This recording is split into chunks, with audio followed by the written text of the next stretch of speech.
Well, good morning, everybody. It's Barb Katie here. And guess what today is? You are 100% correct. Today is the very first day of spring. Isn't that incredible?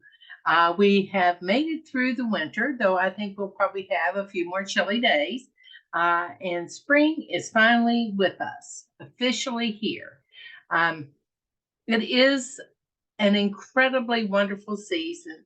My two favorites are spring and summer. Everything is beginning to be reborn. In this season, after winter and before summer, vegetation has started to reappear. The birds are coming back that have wintered elsewhere, and you can feel the earth beginning to wake up. It is, in fact, a time of new beginnings. And what a wonderful way to look at this as we are nearing the end of the first quarter of this year of 2023. Doesn't seem quite possible that the first quarter of the year is almost at an end, but indeed it is.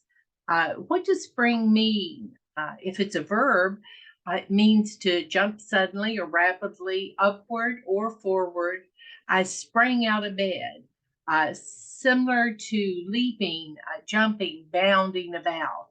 Um, all those things. Have you ever ridden a pogo stick? That's based on the momentum and stored energy of the spring. And when force is applied to it, it propels you forward. When we were little, we used to have a pogo stick, my brother, sister, and I, and we got pretty good at it. We could actually pogo our way all around the block, and it was great exercise for our legs as well. Uh, Spring also is a source, a beginning point, a place of origin. If you've ever been out hiking, you may have come across a spring that appears only in certain seasons of the year when the water that collects below the surface of the earth begins to perk up and out because of more moisture. It also is a wonderful noun. Uh, and in addition to the season of the year, the meaning also uh, is one of resilience. It's usually uh, represented as somebody that is strong when you're talking about there's a spring in their step. There is energy there in an individual that is visible and tangible and can be released. And we certainly need that energy to propel us forward in our journey. Our journey today, as we continue through the self care program, is for some of us going to be perhaps a little bit tough. Um, Next week marks the 12th week and the end of the series of talks. But for right now, in week 11, what we are going to be considering is taking a break. Taking a break from what, you say? Well, from what we're doing right now, from social media. That's the step called for this week. Can you, at least an hour before you go to bed, shut off the social media? Don't play any electronic games. Unplug, in fact, from pretty much everything. I got to thinking about this one because I think all of us don't realize how many ways we are plugged in to each other and our contacts throughout the day. I'm pretty much plugged in all the time when I stop and really think about it. I charge my phone at night when I go to bed. Well, where do I charge my phone? I charge it on the nightstand beside my bedroom table. That means if somebody sends me a message during the night, I may, if I'm not sleeping really soundly, uh, hear the ding that occurs when a message has been sent. And curiosity sometimes gets the better of me, and I'll roll over and I'll look at my phone and see who it is. And by and large, it's nothing, absolutely nothing. There is no urgency there. It's just more data being sent and processed during the day. So I have made up my mind that I will not charge my phone when I go to bed at night. By my bedside, I will take my phone and plug it in out in the living room where I cannot hear it and won't be distracted from it when I'm trying to get restful sleep at night. So that's one thing. Uh, I like to watch TV in the evening before I go to bed, and I am known to sometimes put the TV on after I climb into bed, and that's not always the most conducive, restful situation I could make for myself, though I do tend to fall asleep really, really quickly. Uh, it probably does. Impinge on my consciousness at some level. As I'm drifting off to sleep, I am probably taking in some of the uh, background noise of the television. So I've decided that's for the this week. I'm going to try just going to bed and covering up my head and sleeping until tomorrow, um, which will be different. And I'll let you know how it went next week.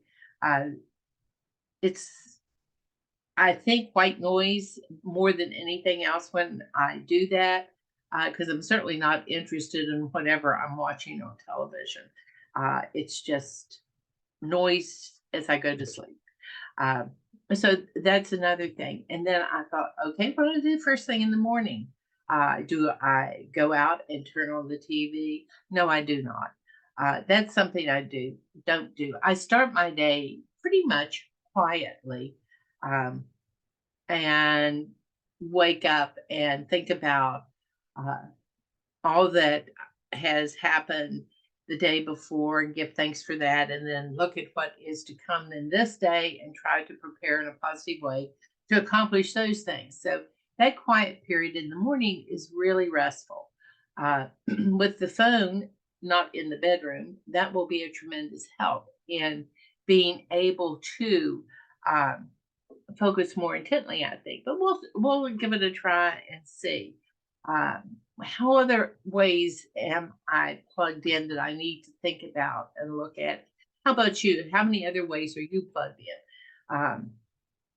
Social media. I love checking on you all and seeing how you're doing and getting tips from you and ideas from you and help from you as I continue my journey. That's an exciting thing for me. Uh, but do I do it to the point where I don't do other things? We'll see. Because I'm going to try, at least for one day, totally, which will be tomorrow. Excuse me, I've got a frog in my throat. But tomorrow I'm going to try to see what happens if I unplug from social media, uh, particularly Twitter, uh, Instagram, um, Pinterest, uh, Facebook, the Tops website. Uh, I'm going to try to unplug from that just for a day and see what happens. What do I do with my time? Is as much time as I think is spent interacting in that way electronically?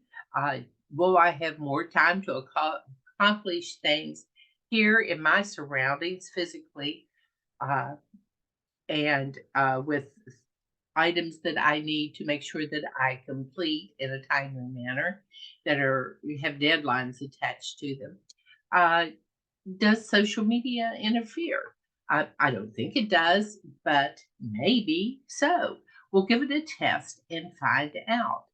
Um, I entered this challenge for this week of self care with a little bit of trepidation because I do spend a good bit of time on my computer uh, interacting with people, trying to help and support.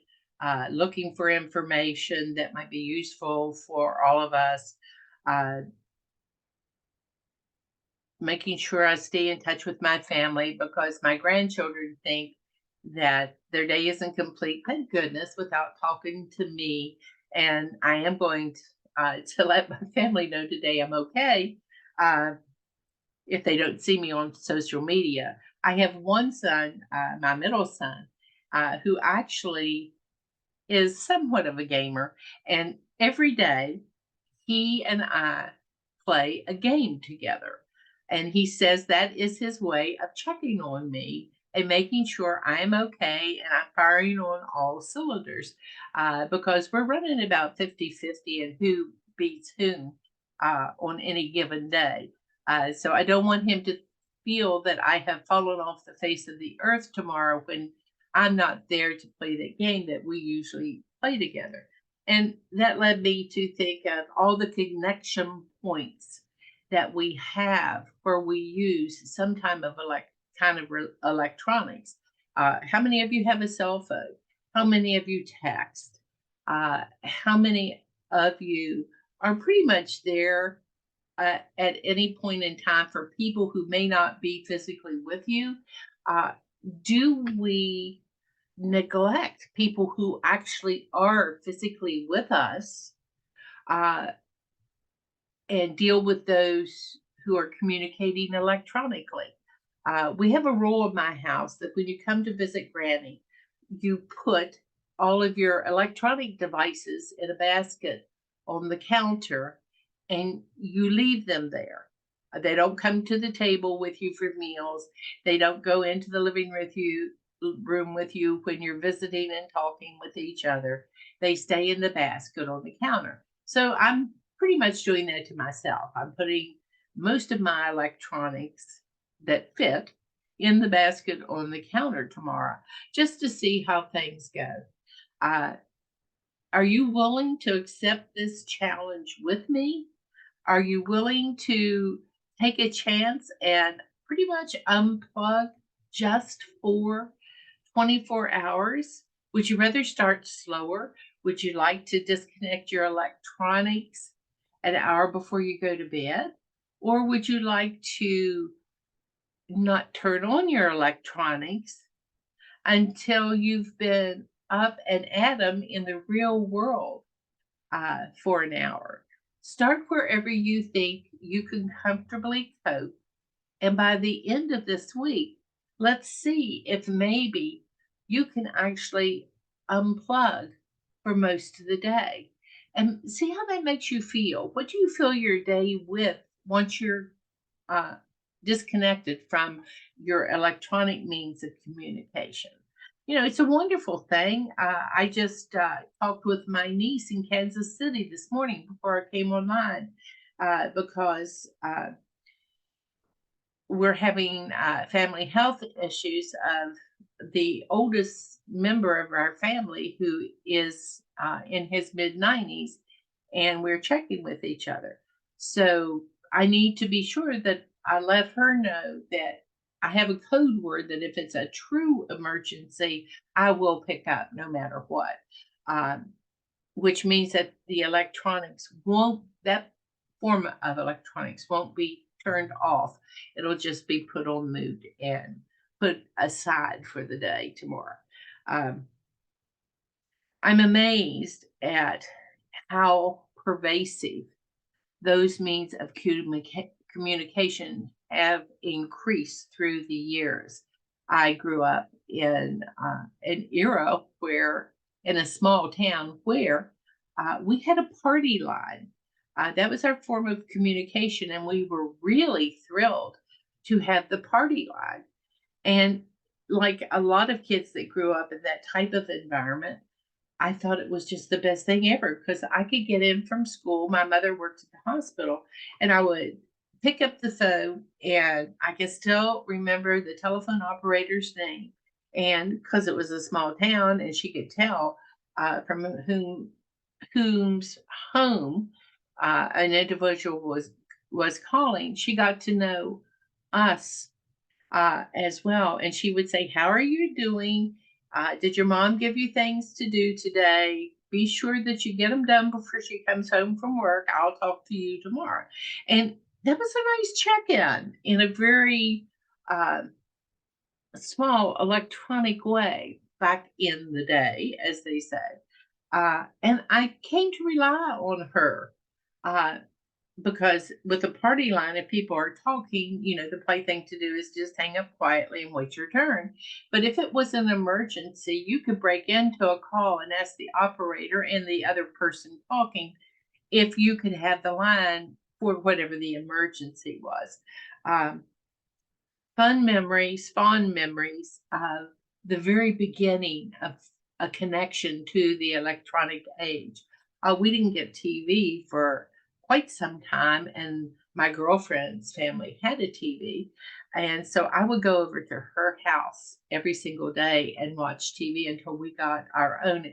And again, that was magic. That was bringing the world to me in a way that uh, a young girl in a small town in southern West Virginia could not experience in any other way.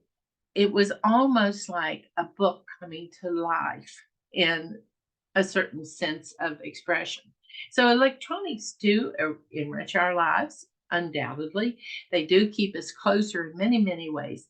But sometimes they get in the way of just spending time with people you value in your day and giving yourself time just to think, just to take a break, to get out in the fresh air. So, as much as I'm filled with a little unease about tomorrow's challenge, I'm looking forward to it as something that will help me grow. You can might say, I'm coiled like a spring. I'm ready to jump. I'm ready to leap into this challenge with both feet and see what's happening.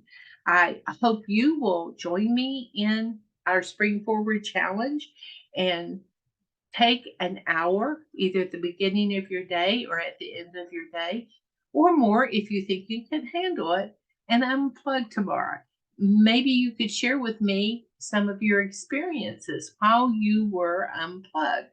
I would love to hear from you on it. And I thank you so much for starting out this week with me in such a happy fashion. The sun is shining, the sky is a bright, bright blue today, and everything is once again beginning to show signs of life. Um, how exciting is that? So here's to new beginnings. Happy spring, everyone.